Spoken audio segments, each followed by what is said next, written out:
Anh ơi, em mới mở tiệm, muốn hỏi máy nào cắt nhôm sin pha chuẩn ạ. Máy cắt nhôm Dexton 355mm, chuyên sin pha, giá tốt mà cắt chuẩn lắm. Đâu, cho em xem máy với.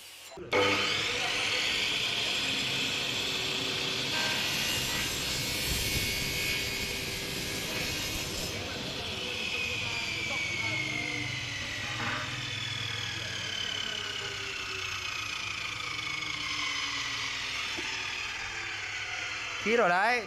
Lần này khít hẳn nhá, do người cắt nhá. Do mình chỉnh chưa đúng. Do mình chỉnh thôi, khít rồi. Ok. Thôi gửi cho nó đi.